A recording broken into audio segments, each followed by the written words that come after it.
With the NHL season ready to start in North America, today I want to make some predictions just for fun for the upcoming regular season standings. Who makes the playoffs? Who misses? I'll give you my thoughts coming up next.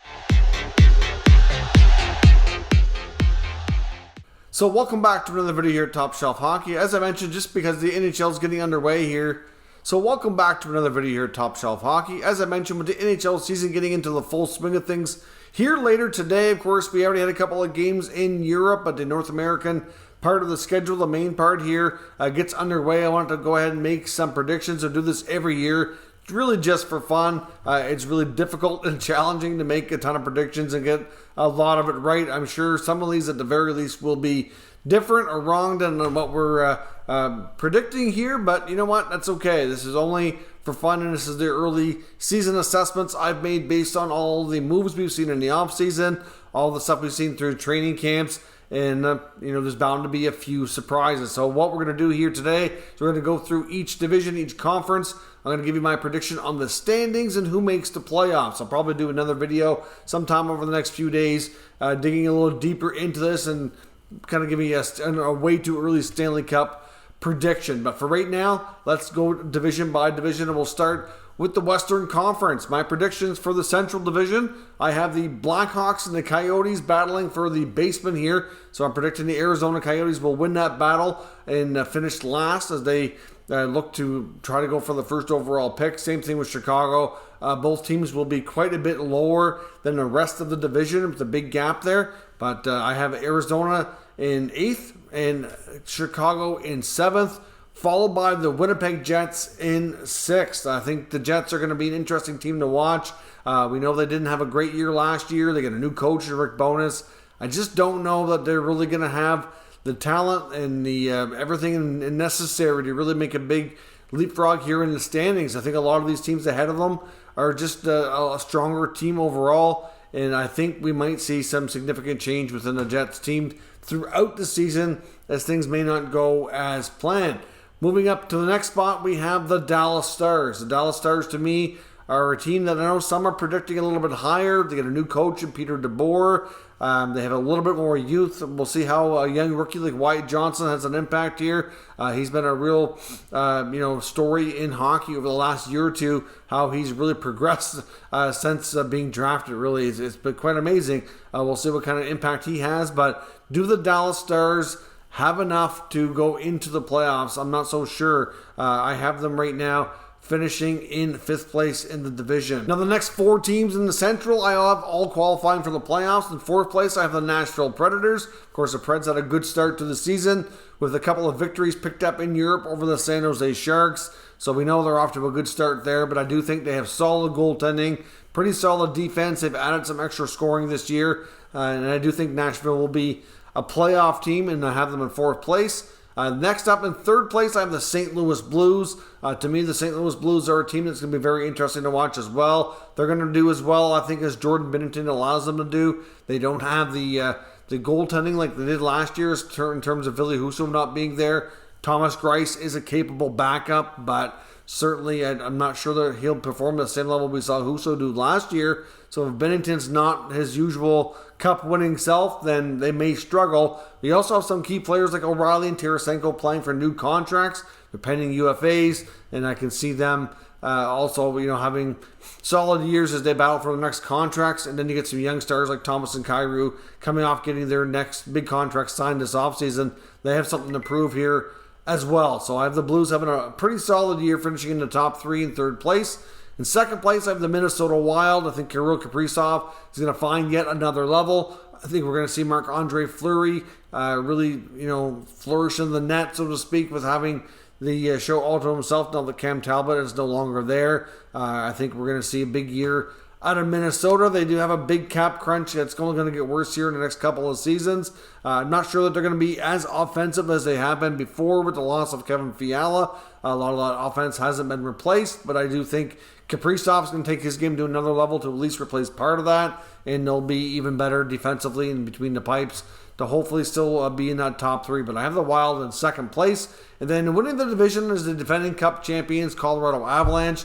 I still think they're still the cream of the crop here in the Central, and certainly are going to be a strong chance at defending their title. You still have Cale Makar, Nathan McKinnon, Mikko Rantanen, lots to like there. Different goaltending, but they proved last year that you don't need elite level goaltending to win a Stanley Cup. They have an excellent blue line. They're battling a few injuries to start the year, but I still think at the end of the day, the Avalanche are just too strong, and they take the Central. Now, moving on to the Pacific, I have the couple of California teams in the basement, starting with San Jose. I don't see the Sharks being very good this year. There's not a lot there to be optimistic about. They do have a couple of key rookies like William Eklund, Thomas Bordeleau, and a few pieces for the future that will certainly be a bigger help in the next few years. But for right now, this team, I don't see a lot going well in San Jose, and I have them at the bottom. I have the upstart Anaheim Ducks next in 7th place. Lots to like about some of the young pieces there, but overall, I don't see a solid, strong team overall. I think you're going to see some, fun times here with Mason McTavish, Trevor Zegras, Troy Terry, but at the same time, I don't see them winning a ton of hockey games. Next up, in 6th place, I have the Seattle Kraken. The Kraken made a lot of offseason changes. Certainly brought in some more scoring, some more depth.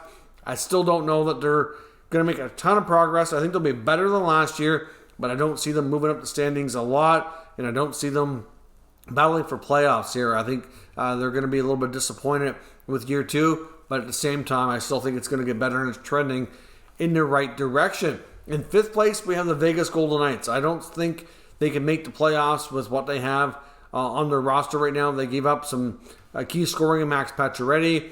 They have unproven goaltending. Maybe Logan Thompson surprises us. He plays 50 to 60 games as a starter and does phenomenal. I think the potential is there. It's just really hard to predict an unproven commodity like that to do quite so well. And they're really going to need that goaltending to be exceptional. I think to really get up into the top 3 spots in the division. And I'm not so sure that they're going to be able to do that. I do worry about Mark Stone's back. I know he's supposed to be ready to go, but until we can see him have a good healthy stretch, I do have concerns there as well. And I think they'll be an interesting team to watch. I don't think there's going to be a big gap in the next couple of spots in the standings. I just don't know that they're going to go any higher than 5th place. 4th place, I have the LA Kings. I still have them making the playoffs for the 2nd straight year. I think they've added Kevin Fiala. They still have a lot of other great pieces there that did well last year. The team hasn't changed too drastically, but they managed to add some more offense. They got a little bit more youth on the lineup as well. I like their blue line. They get some guys back from injury that missed significant time last year, like Doughty, Walker, Roy. Like they're all back in there. You get Jonathan Quick, Cal Peterson between the net. Goaltending will be a big part of their success. If they're going to have it, Cal Peterson needs to take over the number 1 role here. That's going to be a big determination here as well. If that doesn't happen, then maybe they take a step back. But right now, I have them in 4th. And then I have the Vancouver Canucks in 3rd place. I think Bruce Boudreau did a masterful job last year when he took over, and that's going to continue on. Thatcher Demko should lead them to one of a great goaltending performance and want to be in the Vezina conversation, I feel, this year. You got JT Miller coming off a 99-point performance, and I don't know if he was going to put up 99 points again, but I think he's going to continue to be a real strong force back there. Should have a better year from guys like Pettersson. Kuzmenko looks like a real nice find for them as well, and I think they're going to continue overall strong play, and the Canucks are going to get themselves into the top 3. Number 2, I have the Edmonton Oilers. The Oilers are going to be battling, as you can see here, by process of elimination with their Battle of Alberta counterparts, the Calgary Flames, for the top spot. The Flames and the Oilers won't have a great deal of difference here. They're both going to be really strong teams. I have the Oilers certainly stabilizing in goal with Jack Campbell. You get tons of offense like they always have. And the blue line, probably the weaker point of the team, but at the same time, they did really well last year going, a couple of rounds in the playoffs, and I think they can get back to that point yet again.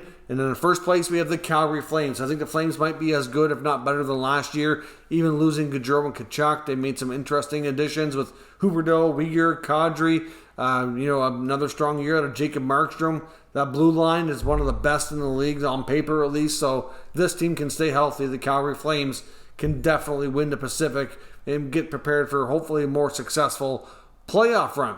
Now let's jump over and take a look at the East, and let's start with the Metro Division. I have the Metropolitan division being, the basement here being the Philadelphia Flyers. I don't have much confidence in what's going on in Philly. I know John Tortorella is the new coach, and he's trying to make a lot of changes. He's already made it clear that they're going to basically have a bus going back and forth between the American Hockey League team and the Flyers. There's going to be lots of players going back and forth. It doesn't feel like they have a ton of NHL regular, real quality players. I don't see much happening in Philly. It's going to be a tough season, and I have them in the basement. Next up in 7th place, I have the Columbus Blue Jackets. I think the Jackets are a team that's going to make a lot of teams have a hard time this year. Like, they're going to be a tough team to play against. You got some strong young players like Johnson and Sillinger, Johnny Gaudreau, Patrick Laine. But at the same time, I just don't know that there's enough there to move up any higher in the standings. I think between them and New Jersey, who I have in 6th place, there's going to be very little difference in the standings. They're going to be neck and neck. I know I've seen a lot of people that are really high on the Devils moving up this year, and I don't really see that happening. I see the Devils and the Jackets battling for those 6, 7 spots in the standings myself. At number 5, I have Washington. I have them taking a step back this year. They're starting the year with some significant injuries. They did add a few interesting players like Strome and Connor Brown. I just don't know that that's enough. They're one of the league's oldest teams. They just lost a couple of younger players free for nothing on waivers that they had to try to get through the American Hockey League, and Brett Leeson and Axel Jonsson, so that's certainly not good to start the year that way. They gave away Ilya Samsonov, and Vitek Vanacek was moved. A couple of young goalies out of the league, out of the system. So, like, to me, I don't know. I think they have an older group. They're already starting with injuries. They got Tom Wilson out for a stretch. TJ Oshie seems to get hurt a lot. Expect good things out of Ovechkin. I just don't know that they're going to be able to contend here. I think they're going to start sliding the other way, and I have them missing the playoffs this year. In 4th place, I have the rebounding New York Islanders. I have Ilya Sorokin predicting to have a real strong Vezina quality type season, helping lead the charge. I'm not confident the Islanders are going to be able to pick up their offensive game a whole lot compared to what they were before, but they're going to continue to be strong defensively, very stingy, led by a strong D-core. They got better with the addition of Alex Romanov. Ilya Sorokin, as I mentioned, strong goaltending. Matthew Barzal certainly has a lot to prove in a new contract that he just signed on a massive extension. But I don't know that they've, like I said, they didn't really add much in the forward group. That's my concern there. But I think they're going to be strong enough defensively to get themselves into 4th place and have a lot of 2-1, 3-2 type games with picking up some victories here, which is what they've relied on heavily under the Barry Trotz era. I'm not sure that Lane Lambert's going to be able to do anything much more given the roster that he has from the offensive type players. In 3rd place, I have the Pittsburgh Penguins. They certainly brought all the band back together, so to speak, with obviously Malkin and Letang getting re-signed as well as others. I have this team still being competitive, successful. I'm not sure they're going to be doing any damage in the playoffs, but I still think that they have a lot there to like. You got Brian Rusty re-signed. You got obviously Jake Gensel. There's lots there that can be offensive. Tristan Jerry's been solid in goal. Their blue line looks like it's certainly gotten a little bit better as well. And I certainly like the Penguins to be in the top 3. 2nd place, I have the New York Rangers battling with the Carolina Hurricanes, who I have in 1st place. The Rangers, though, to me, Igor Shesterkin is the backbone of that team. And certainly, if he can continue to play Vezina quality type goaltending, then that's going to take them a long ways. But they have a great young blue line. Lots of like in the forward group. They certainly had some changes. They'll have a bit of a transition period with Vincent Trocheck at the number 2 center spot. Be curious to see how some of their younger players like Hedl and Kakko and Lafreniere go this year. And I do have the prediction that the Rangers are going to be a big player at the NHL trade deadline going into the playoffs. And I certainly think they're going to be a force to be reckoned with again. And like I said, I have the Hurricanes winning the division once again. Another real strong season. 2 great goaltenders in Anderson and Ranta. A deep blue line as always. They've added Max Pacioretty. I know he's out at the beginning of the season, but later into the year when he's able to come back and play into the playoffs, he will be a force and add that extra top scorer that they were missing to do more damage than they did last year. Now, last but not least, we'll go on to the Atlantic. I have the Montreal Canadiens in last place. I don't see them doing a lot of winning this year. I have them near the bottom of the league, along with teams like we already talked about, like Philly Chicago, Arizona, to a degree, San Jose, battling for Connor Bedard. The bottom out for Bedard is what I'm calling out. Obviously, we know that they have lots of young talent there. They have a mixture of vets that are at different phases of their career. I think the Habs are going to be a team that we see change a lot throughout the season, but I don't see them doing a ton of winning. It's going to be a tough year again in Montreal. 7th place, I have the Buffalo Sabres. The Sabres are going to be a better team this year. The gap in the Atlantic is going to close dramatically.